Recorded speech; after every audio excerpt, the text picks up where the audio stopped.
The practice dates back to at least the 6th century CE, gaining prominence between the 7th and 12th centuries, especially in southern India. Initially, Devadasis were respected women dedicated to temple service and treated as consorts of the deity, symbolizing autonomy and auspiciousness. The Devadasi system refers to the traditional practice where young girls are dedicated, often from birth or early childhood, to a Hindu deity or temple. The term Devadasi literally means female servant of God. These girls were ceremonially married to the deity and were entrusted with temple duties such as performing rituals, caretaking, and classical dance performances like Bharatanatyam. Traditionally, Devadasis held a respected status as custodians of temple arts and played an important cultural role in society. This system has been historically prevalent in southern Indian states like Karnataka, Andhra Pradesh, and Maharashtra. The practice dates back to at least the 6th century CE, gaining prominence between the 7th and 12th centuries, especially in southern India.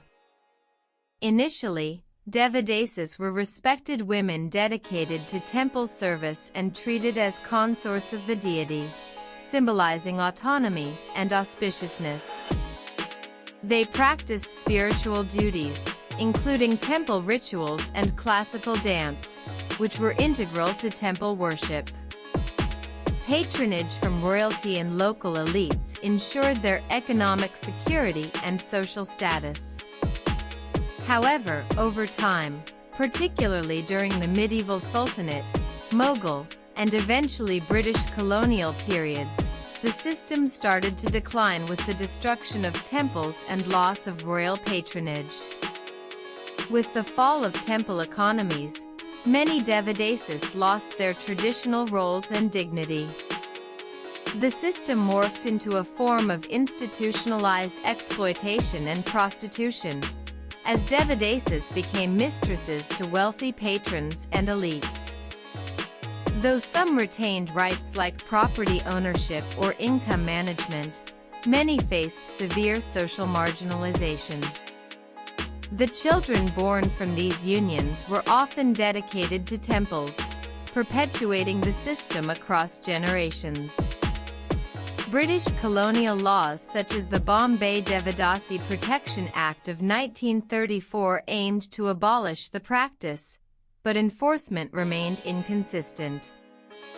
Despite being legally banned and condemned, the Devadasi system persists in certain pockets of Karnataka due to a complex mix of social, religious, economic, and cultural factors. The Karnataka government has launched welfare and rehabilitation schemes aimed at supporting Devadasis, including housing programs and skill development initiatives.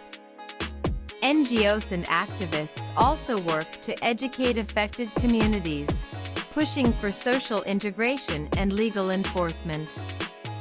However, challenges remain severe due to stigma, lack of awareness, and entrenched patriarchal norms.